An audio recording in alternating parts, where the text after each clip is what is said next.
Hey guys, welcome to our video today. Today we're going to be talking about the Enneagram, and we're going to be looking at just some weird ironies that I've picked up along the way of each of the types. And these aren't always 100%, the case, but it's just interesting how sometimes I kind of see these patterns in talking to so many people about the Enneagram.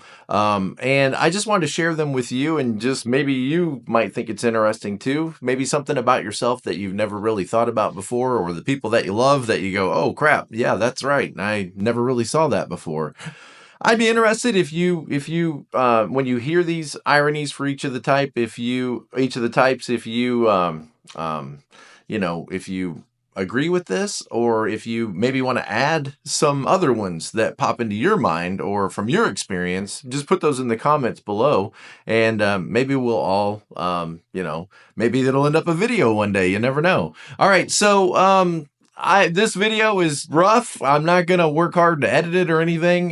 This is for you guys that love my channel and love the Enneagram, and also I will put some chapter breaks in here so you can skip ahead to whatever types you're interested in. Although I always say you should try to learn the Enneagram as a system. You want to learn all of it, not just your type and your wife's type, that kind of thing.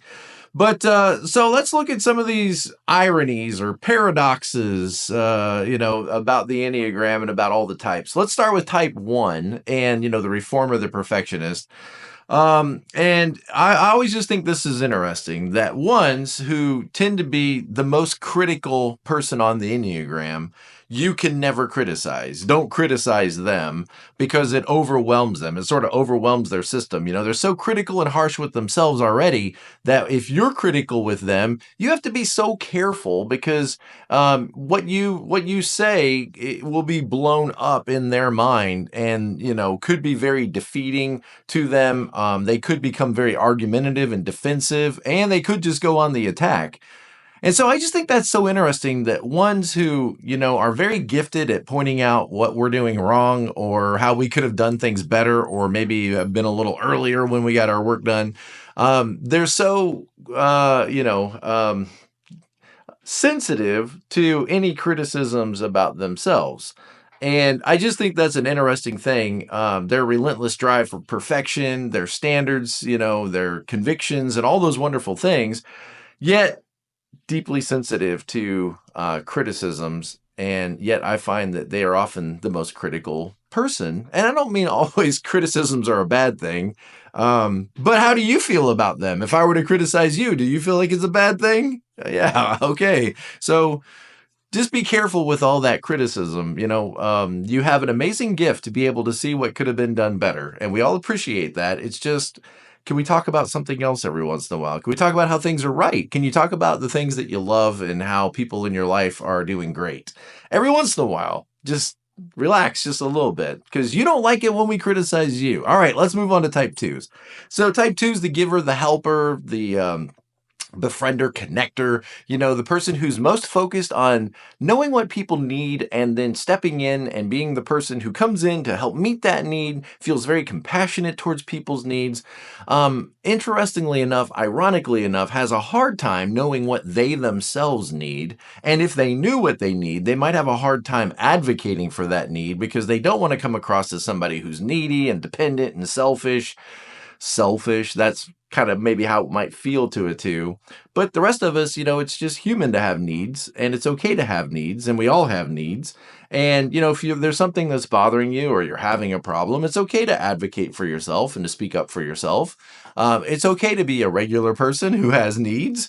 But that sin of pride sometimes can keep you from being able to acknowledge your own needs or feeling like you can share those needs. And what if those people in your world don't meet your needs? Or what if they don't care about your needs? Well, then that would feel like rejection, and that feels awful. Probably the worst thing, that a 2 could feel is being unloved, uncared for, rejected, unpleasing, to be found to the person that's unpleasing in the room. And also, another weird irony is the most loving person in the room, when they're upset, can become the most unloving person in the room and make you feel like you are not even lovable or that you even exist. So just a weird thing, just ironies. Okay, let's move on to type 3.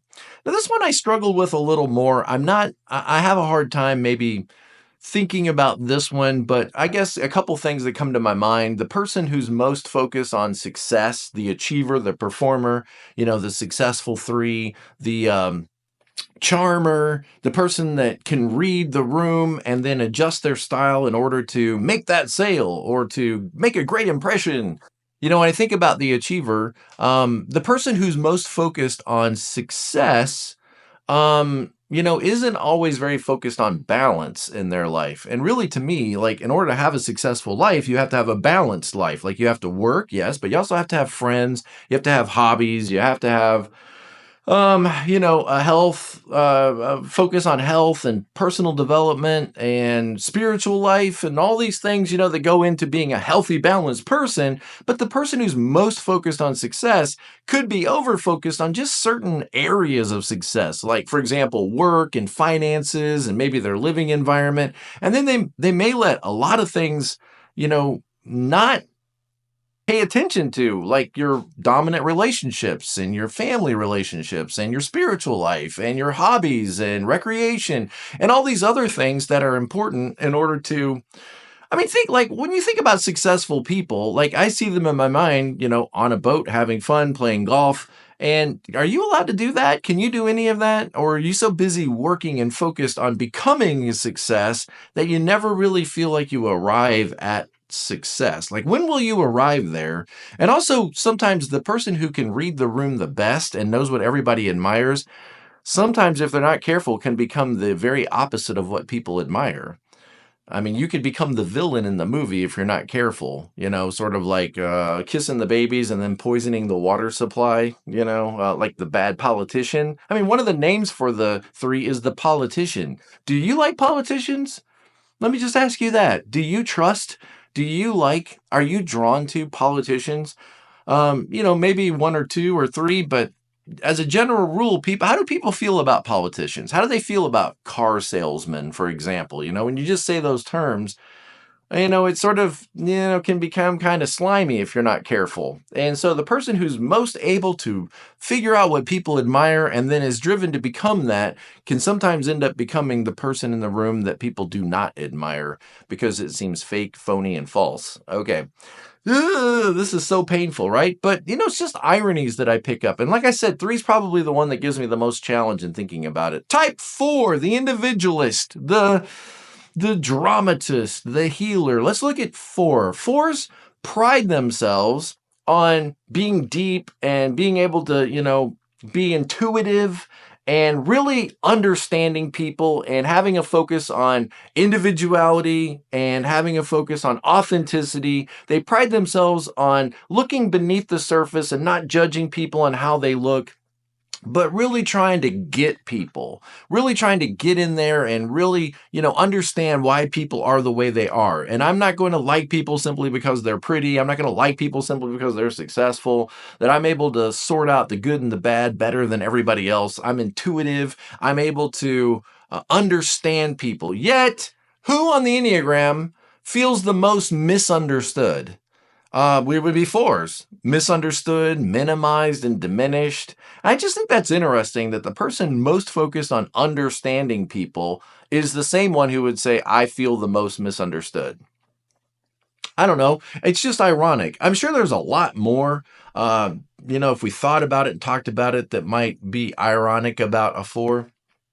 For example, the person most focused sometimes, like when you scroll through TikTok or TikTok Live, you'll see a lot of 4s, with a lot of almost like wearing costumes sometimes, and putting a lot of effort into how they look, and they do look very different. Sometimes in the same way, you can just kind of see one after another looking very similar. But the person most focused on looking and being different and special, sometimes doesn't want to be looked at as different or special. Like they don't want you to point that out and say, wow, you're so different. Look at you. You're so different. You're so special. You're so unusual. If you were to say that to a 4, even though it seems like that's what they're looking for, if you were to just walk up to one, let's say, let's go with the goth. Okay, let's just be there. Let's do that. I'm a 7, so I'm sorry, but let's just imagine you walk up to this person who's wearing all goth and they've got, lots of piercings and black eyeliner and hair in their face and tattoos everywhere and nipple rings and let's just, scarves everywhere. And you were to walk up to them and say, oh, wow, look at you, not fitting in and so different, so unusual. Look, everybody else is just wearing, jeans and t-shirts and Dockers and polo shirts, but not you. Look at you. Your hair's all sticking up and wow, you're so different. And if you were to say out loud what it looks like they're wanting you to notice about them, well, they would probably be very offended and call you some kind of, swear word and just write you off and block you. Yet you're wanting to be acknowledged as somebody different. But if I were to do that, I feel like maybe that would probably be the wrong thing to do. So I don't do that. All right, let's move on to type 5. Type 5, the investigator. So here's the smartest person in the room, okay? And sometimes rightly so, like the genius in the room, the person that tests off the, genius level, but who craves autonomy, who wants to retreat in their mind, who wants to not be intruded upon. And yet sometimes they can go so far into their castle behind their walls that they cut themselves off from the very thing they want, which is connection. I mean, every human being wants connection and longs for that. And so, in studying and trying to understand people, they may be the person who feels least like they understand people.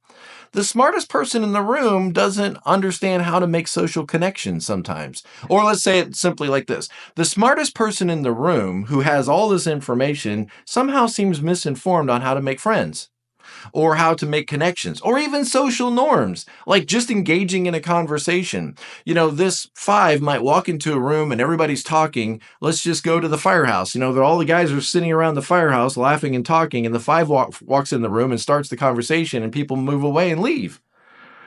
Doesn't understand social engagement, social norms, and, the basics of relating to people or the basics of conversations.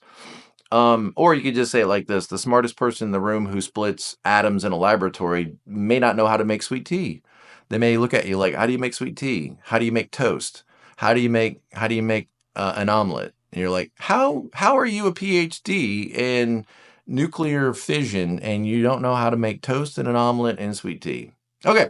Ironic. It's ironic. All right, let's talk about type 6, the loyalist. Yes, the loyalist, the skeptic, the guardian, the trooper, constantly scanning things to make sure that they're safe, constantly testing people to see if they really are who they say they are.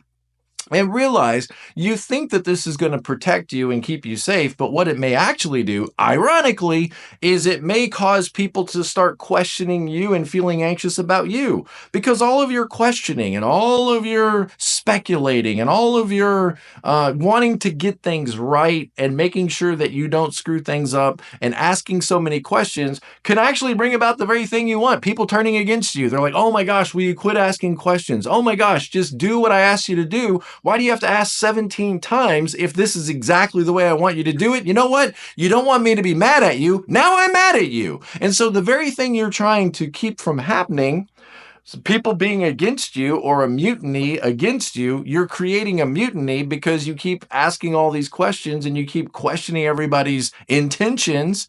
And now they are turning against you. We weren't against you until you started saying we were against you and fearing that we were against you. And now we are. And also one of the weird things about 6s is, the person who's most able to solve your problems. You guys as 6s are problem solvers. You just are. Your brain is always solving problems. And if I were to come to you with a problem, no doubt you would help me work through it and walk me through it, and you would probably be able to solve my problem. Yet when you try to solve your own problem, you doubt yourself. And then you have to ask me, Tom, does this make sense? Okay, that's what I was thinking, but I wasn't sure. Oh, I think I got this worked out, but could you look over my work and what do you think? Does that make sense? I don't want. And it's like, wait a minute, you are the problem solver in the room, but when it comes to your own problems, you often feel like you need help, you need guidance, and you need assurance because you don't feel like you can trust yourself to solve your own problems. You can counsel everybody else, but you probably may be in need of counseling yourself or feel like you're in need of counseling yourself. All right, type 7s, the enthusiast, the adventurer. So the 7, the happiest person in the room, yet look at you pouting and sulking because we couldn't get to Disney on time. Everybody was slow and we can't get on every ride. And so the happiest person in the room is now sulking and pouting and sad. And the person who most wanted to come on this adventure isn't able to enjoy this adventure because they're actually focused on what are we doing next? And what are we doing next? And what about the next vacation? And so the person who's chasing after the most fun sometimes can have the least fun or even suck the fun and the joy out of the room. Okay, something else about 7s is 7s sometimes sample everything because they want to experience all of it and they want to know what the best is. Okay, so they're sampling. So they think every week I'm trying something different because I want to know all the differences between these things and I want to see which one is the best and I want to have the best experience possible and I want to know all the things to know about all these things. And so what we don't see sometimes as 7s is because you're sampling something and you're always looking out for the one you don't have, you never really fully engage in, and you may never fully engage and appreciate the thing that you do have. And so in that sense, you never really come to love any one of the things that you sampled. Here's the ones I love the most. Here's the ones I love the middle. Here's the ones I love the least. Okay, the ones you love the most, you never use these things. You never use them because you're always sampling new stuff. And so you never really fully invest in the things that you love. So you say you love these things the most, and yet you don't fully embrace or experience these things because you're always looking at the thing you don't have.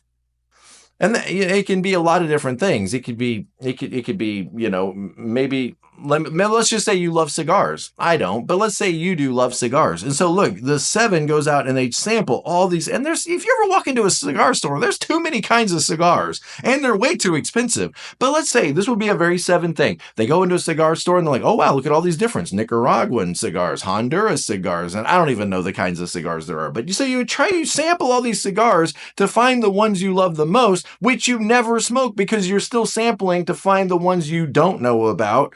And so this sampling of everything feels like it's going to ensure the best experience. But what about the guy who just has one kind of cigar and that's all he smokes and he never worries about what he doesn't have? He enjoys cigars in a different way than you will because you can't ever commit to anything. Boom! Ow! Okay, type 8, the challenger.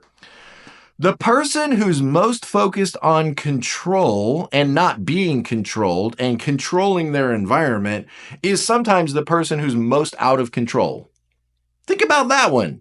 The person who's most focused on not being taken advantage of, not letting other people, take their stuff or not being controlled by other people is the same person in the room taking advantage of people and who is out of control right now. Their anger is out of control. Their words are out of control. Their actions are out of control. The person most focused on protecting people as a sign of love is the person you have to get a restraining order against when they're upset with you.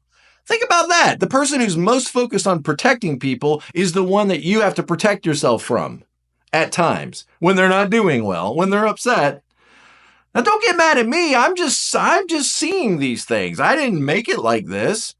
I'm just saying that the person who's most focused on controlling things or picking apart whoever is in control is the person who's most likely in the meeting to get upset and be out of control. Figure that one out. That makes no sense. Right? It's just ironic. And it's ironic. I don't know. I just had a 90s moment there. What's that lady's name? I don't know. She's a 4. Well, I can't remember that. Alyssa Morissette. Yeah. It's ironic. And rain. Okay, type 9, the peacemaker. The peacemaker. The dreamer. The referee. What else? Oh, wait. So the peacemaker, the person who's most focused on creating a conflict-free environment that is comfortable and where everybody feels heard and understood, often doesn't feel heard, or understood by other people. The person who creates space for others doesn't feel like they are able to take up any space in life or in this world or in people's agendas. But probably the weirdest thing is the most ironic thing. The person who most abhors conflict at times, who tries to do everything to minimize conflict, often has a lot of conflict in their lives. Because when you won't deal with conflict, you're guaranteed to kind of always have it in your life because you never dealt with it, because you never deal with the conflict, or you don't want to deal with the conflict. So it just simmers underneath the surface. And so there's a conflict going on in your mind all the time. What do I need to do to not upset this person? I better not say that, or it might upset this person. I better not, act this way, or it might upset this person. And so you're in constant tension or conflict because you want to avoid tension and conflict. I just think it's ironic. And I don't know exactly what you should do. Maybe you could care less. Maybe you could, speak your mind a little bit more. If you know what your mind is, you might be able to speak that a little bit more. Or just say things like, I'm sorry you feel that way. I guess we just see things differently.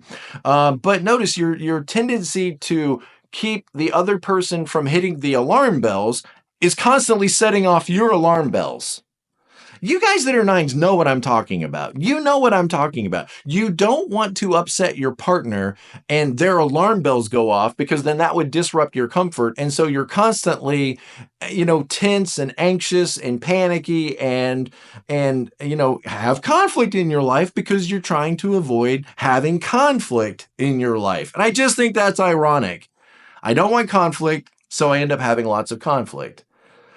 Maybe we could deal with conflict a little better. Maybe we can move toward it. And really, nines, when you're healthy, you move toward conflict and you harmonize and you work people through their conflict. Interesting stuff. Okay, well, I don't know what to do with any of this. It's just stuff that I see at times working with people and thinking about, my interactions with people. There's probably a lot more ironies. Why don't you put in some comments below some of the ironies that you see, and we'll try to make a lot of space and grace for each other. And as always, be present to life. I'll see you next time.